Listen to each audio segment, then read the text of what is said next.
My title may be a tiny bit misleading because I think I told someone the title, Optimizing Accumulo as a Backend for User Application. They asked me, well, what does that mean, right? Isn't it a backend for all user applications? And I kind of thought about my title, and then I thought about my experience that I've had working with some companies. And to define it better, it's looking at our common web architecture that we have, right? We have a user, an application server, and a database server. The user requests something from the application server, it feeds them something, and then you always have a database server backing up all of the data, the user data, whatever they want that's feeding the application server to the user. Well, my talk is about replacing that database server with Accumulo. And I've done this a couple of times now with companies, and it's kind of interesting because a lot of people think, oh, it'll just be a drop-in replacement. They don't know that much about Accumulo. And the first time I actually worked with a company that did it, it crashed and burned pretty hard. But I came in on the end of that, so it was, looking back at it, it was a little bit funny, right? Not for them because they ended up selling the company, but it was kind of a lessons learned. For them, obviously, SQL is not a NoSQL database, right? There's reason why SQL works. There's reason why NoSQL works. And trying to understand why and how a NoSQL database will work in your architecture is really important. So real motivation is, why would anyone ever want to use Accumulo instead of a SQL database, right? The first and pretty much biggest reason is always volume, right? Everyone thinks, okay, we're big data now. We have to move to a NoSQL database to support all of the data we have. Truthfully, that's not always true, right? But one of the big problems that does happen is when you try and have a lot of data, it will grow beyond what your SQL database is able to hold. And then you have problems. You can always throw a lot of money at your problem and buy a rack of Oracle servers, and you can sometimes fix your problem. Or you can try and use something open source like Accumulo and try and fix your problem that way, but that introduces different problems as well, right? And the second thing is response time as you grow. With SQL databases, you start ingesting a lot of data, and every time you ingest more data, it takes more time to to actually index your indices, right? And so what the real goals are for using Accumulo on the back end is to be able to grow your data, keep growing your data, not having to worry about that, and also to have a response time within, really within a second. You want to be sub-second on a lot of your queries. That's really, what this talk is about and how I've done it. It's not a field guide on how to do it, right? It works in some cases, it doesn't work in other cases. So why Accumulo, right? Why would other users, or why would users want to use Accumulo?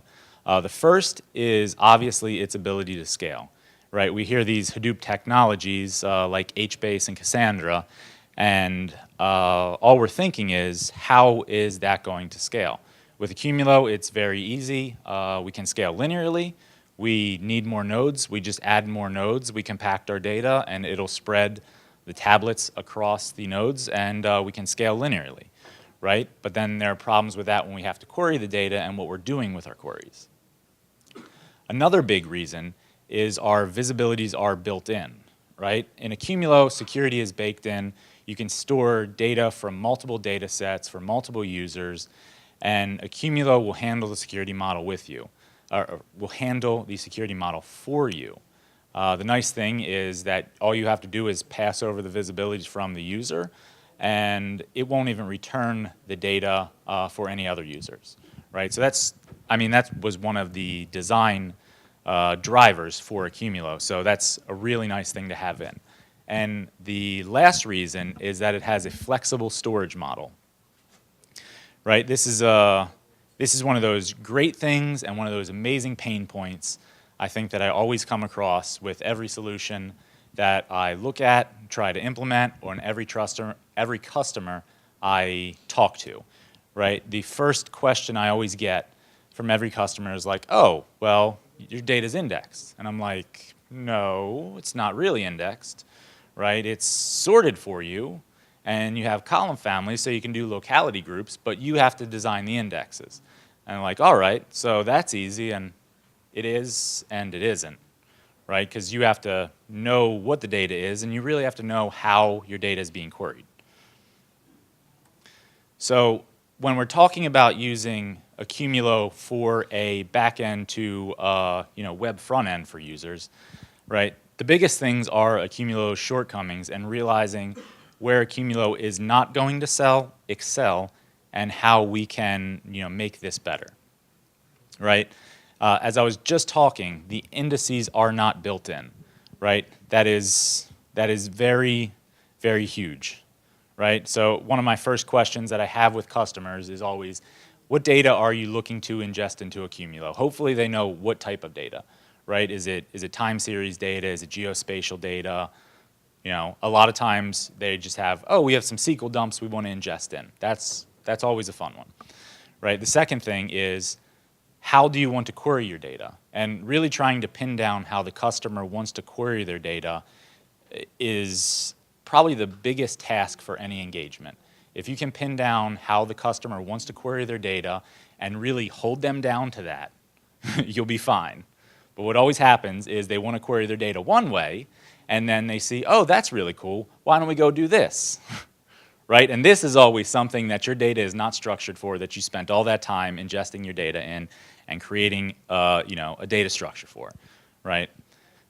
So that's always something that I have to spend a lot of time with the customer and temper their expectations with that, yes, it's big data, it's fast, we can scan a lot of it, we can do terabytes, we can do petabytes, but you have to understand how long it actually takes to query petabytes and what you want to query. And if we have to redesign our table structure or our schema that we're using, that's going to take time, right? So try and think about a lot of this ahead of time. Another shortcoming we have is there's really no SLA for response time.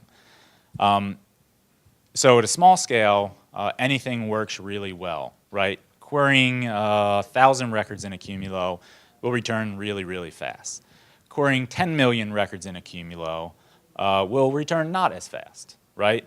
And you can run the same scan over and over, and Accumulo does have a block cache built in, so if you are constantly scanning the same region or same data, it will be cached and it'll be in memory and come back faster. But most of our queries have iterators applied to them that we actually do some logic processing, and we have a whole iterator stack, and then the result of that is sent back, right? So every time you're scanning your data, maybe the blocks are cached, but we still have to run through this iterator stack and get it back to the user. So not having an SLA response time and having a lot of users on a cluster could mean that they run the same queries, but they're not really sure if they're going to come back in 5 seconds or in 20 seconds, right? And users can get really annoyed real fast and think things are broken when they don't come back near instantly. I think it's a millennial thing, but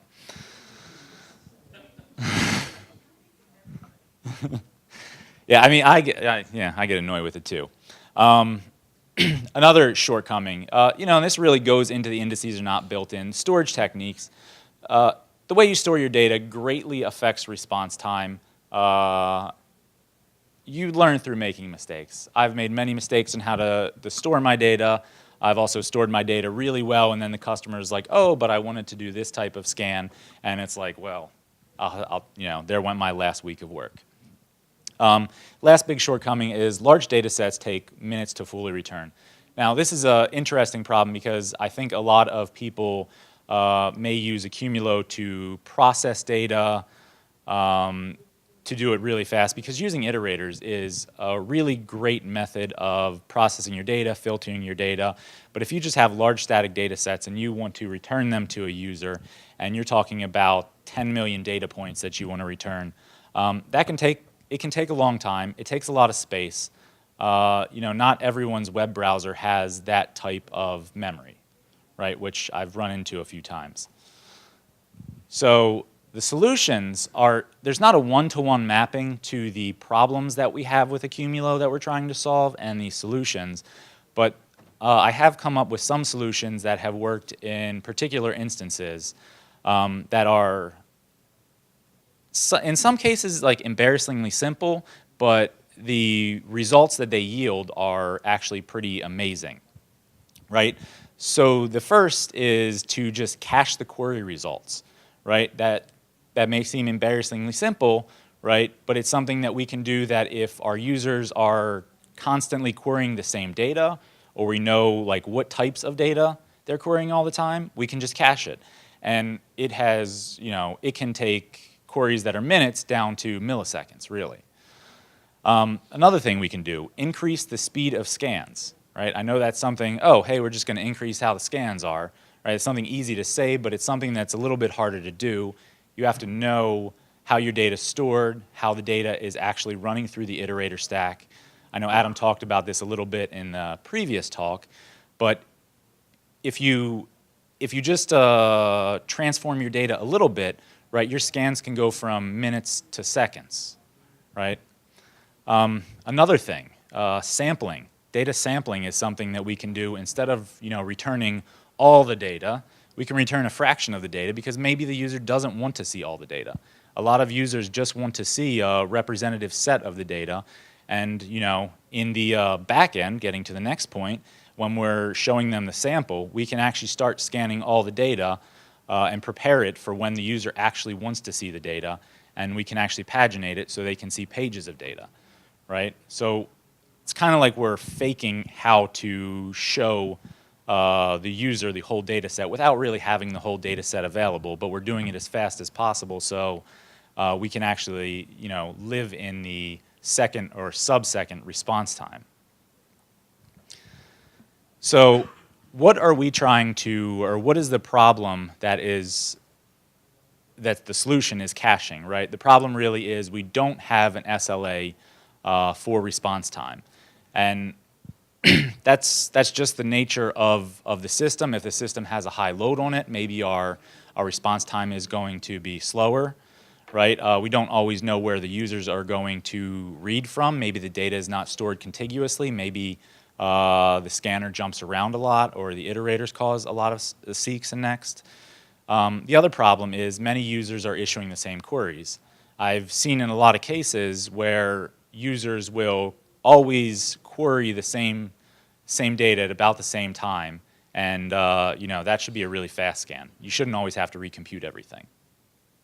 So what's the benefit of caching, right? The benefit are the results of these stories can be queried, and it really reduces the amount of time that Accumulo is accessed.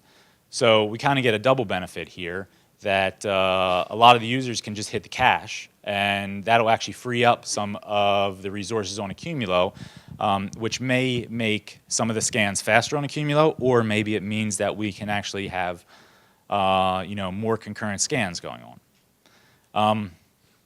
A requirement to actually caching the results, right? To make this solution easy is we really want to mirror Accumulo's sort order, right? Everything in Accumulo is stored in lexicographical order, right? So if we can mirror that in our cache, we really don't have to do much work and write much code, right? The other thing we need to do is we need to somehow implement visibility.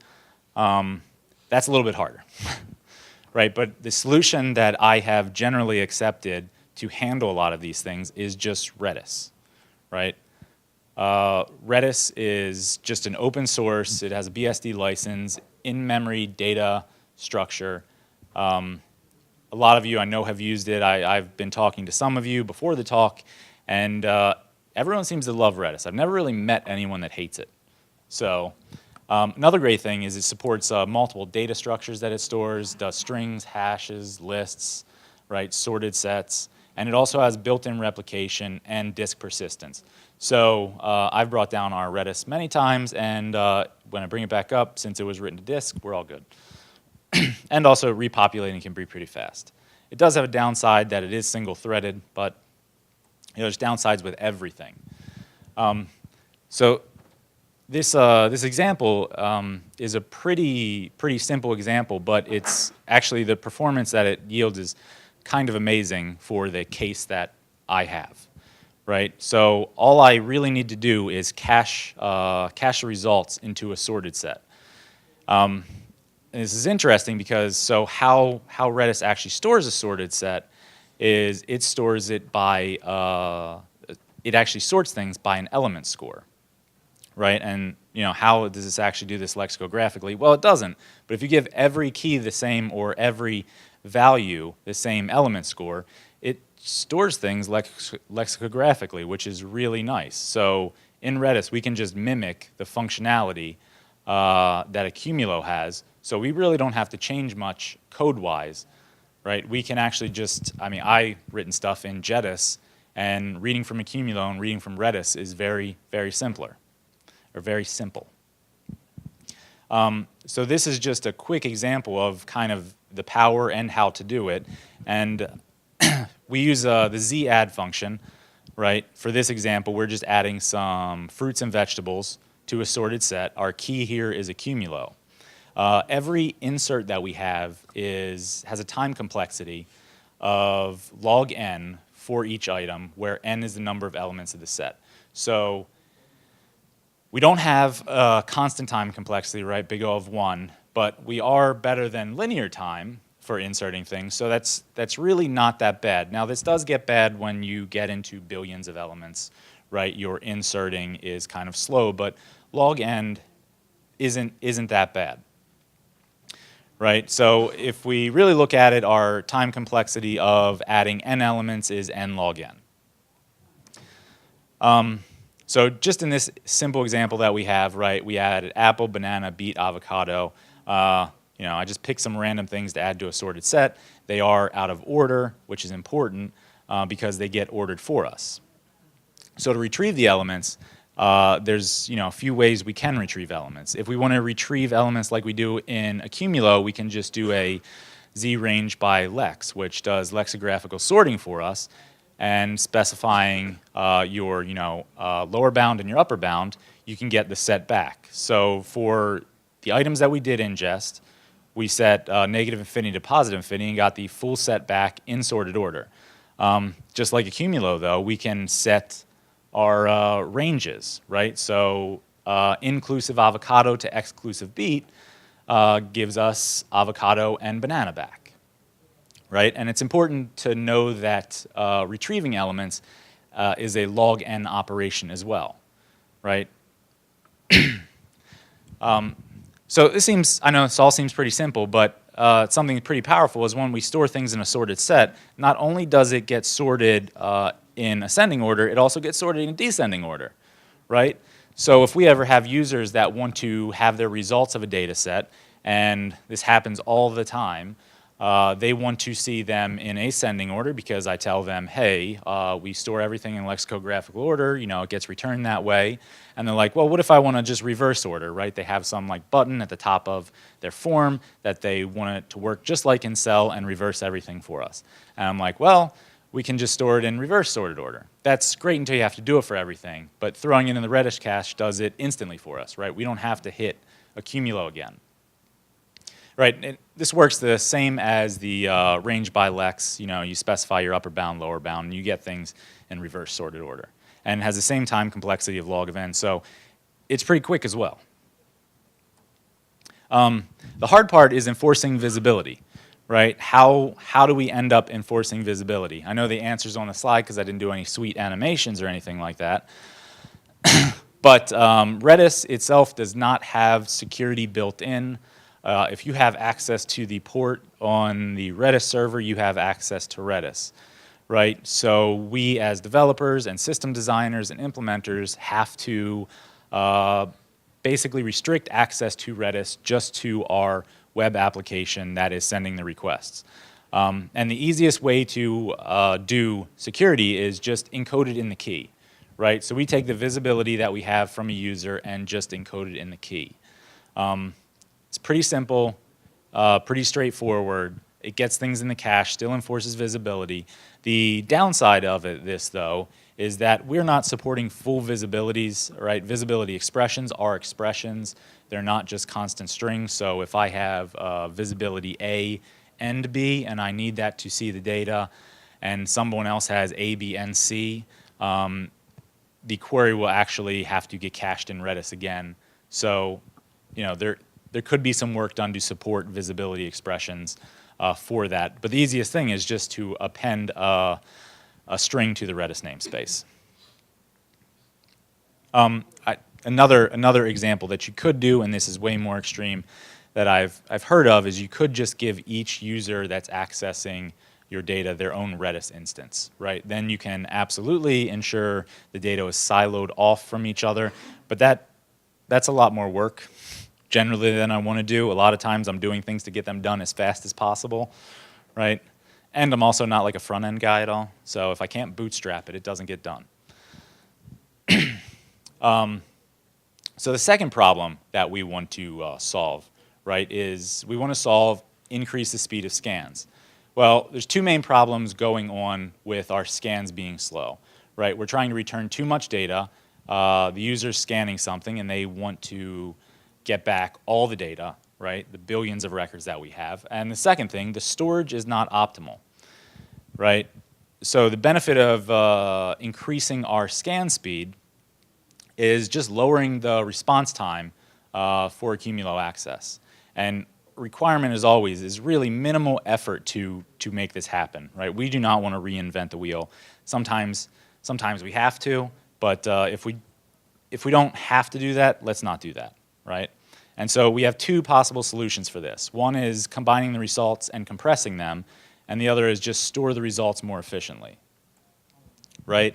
So for our previous example, right, we have an inventory at a grocery store where in the row ID we just have the apple or the fruit or vegetable, column family, column qualifier, and then the value is the actual inventory value. If we want to get the inventory for everything that we have, we're just going to get the results 10, 4, 11, 3. That's fine, right? That's perfectly fine, but let's say you have 10 billion of these values, right? You're going to have a lot returned kind of in a raw format. Something that's really simple that we could do is just write a iterator that compacts all this data for us and sends it back over to us, right?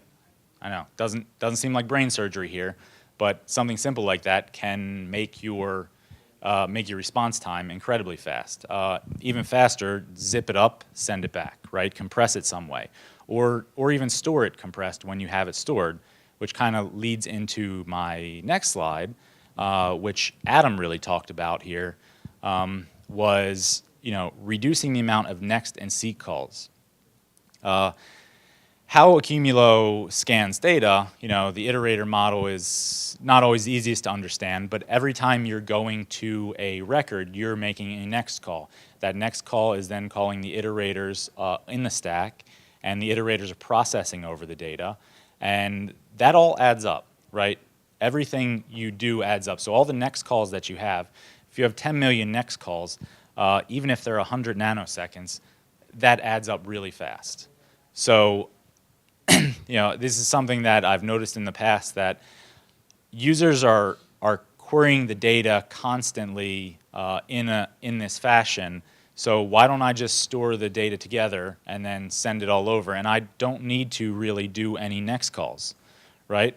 That's pretty simple, but sometimes it's hard to actually see how users are using your data. So, but doing this, sadly, I don't have any actual time constraints to show or any performance that I can show, other than I've gotten queries going from minutes down to just a few seconds, really, getting rid of the next and seek calls. Another thing we can do is actually sample our data, right? So what problem do we have that data sampling actually solves, right? The problem is the data being retrieved is too large.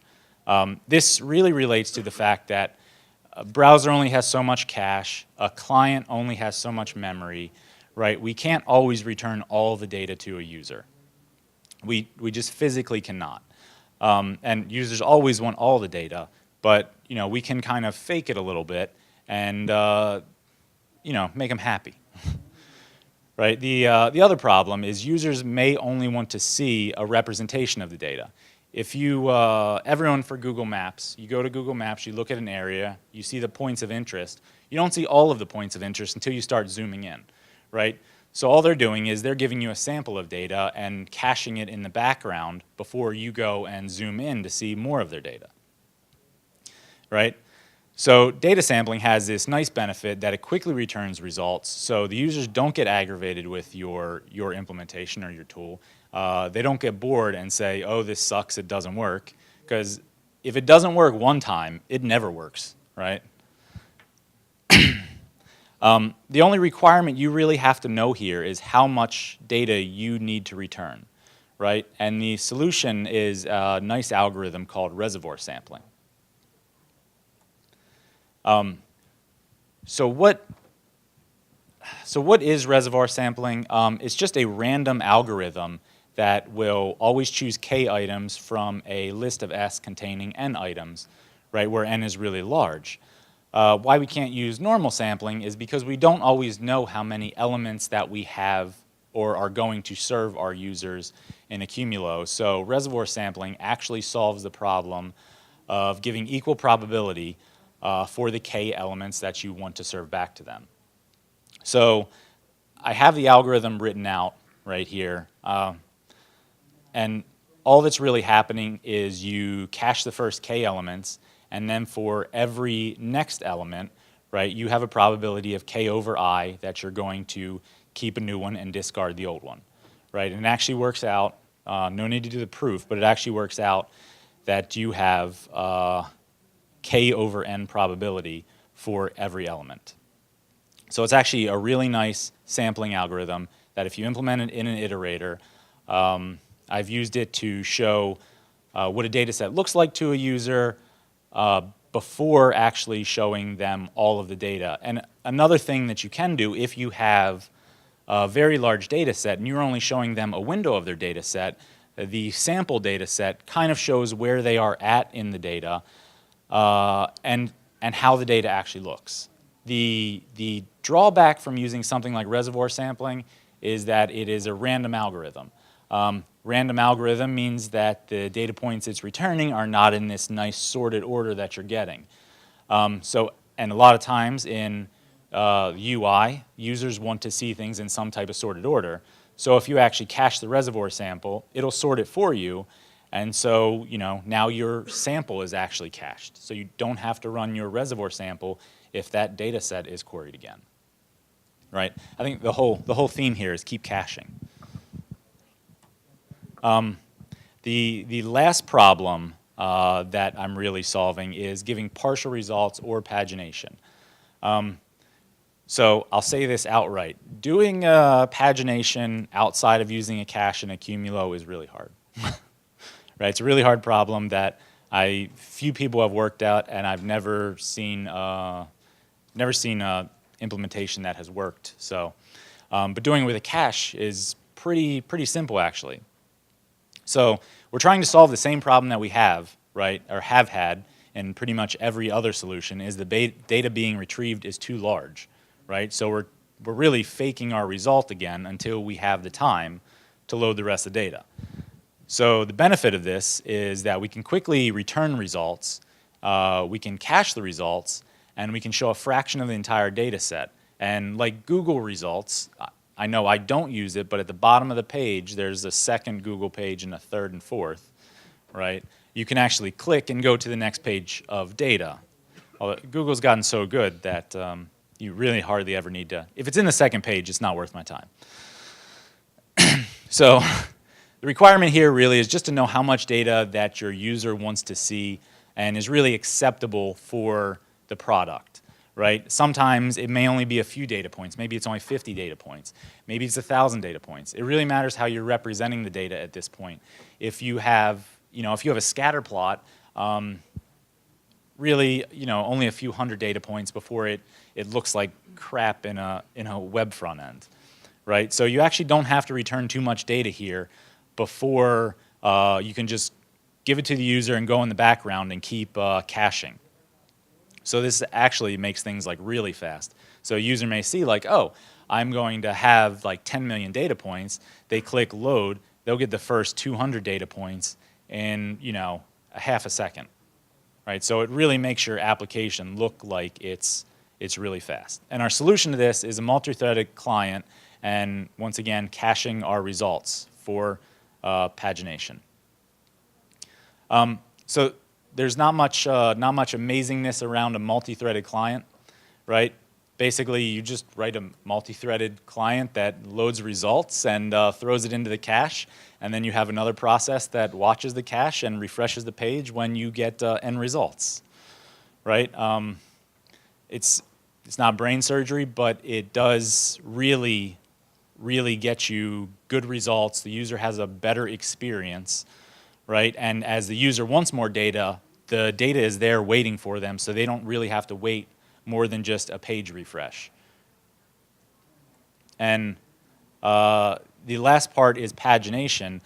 Sorted sets in cache also have this nice ability that you can just search or return from indices, right? So the fruits and vegetables that we had before, we can just query and say we want the 0th and 1st element, and we can get it. And then in the second one, we can get the 2nd, 3rd, and 4th element, and we can get that back as well.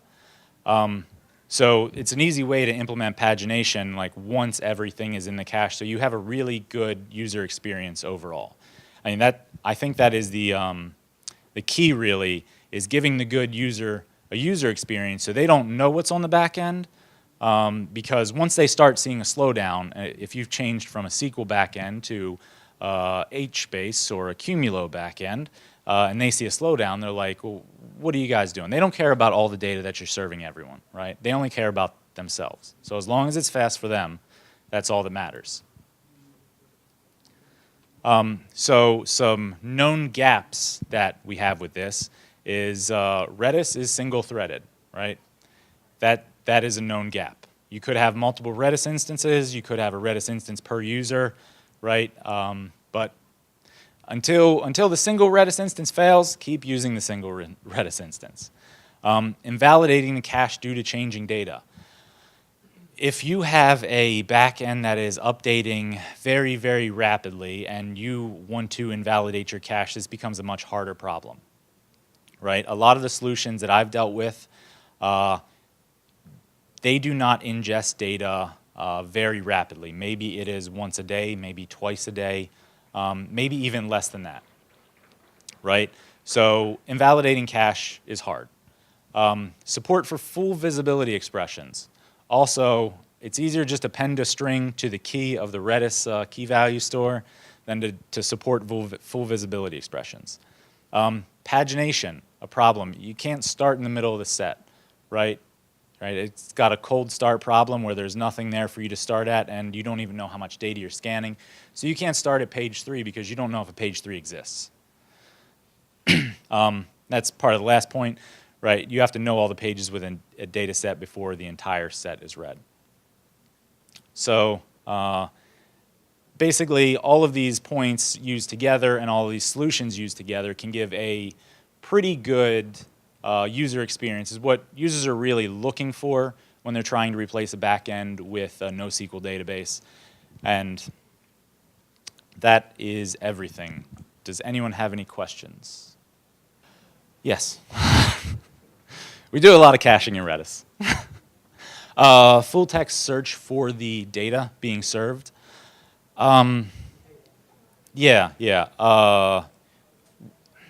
Yes, we have had that, and it all matters how you store it and the iterators that you're running over it.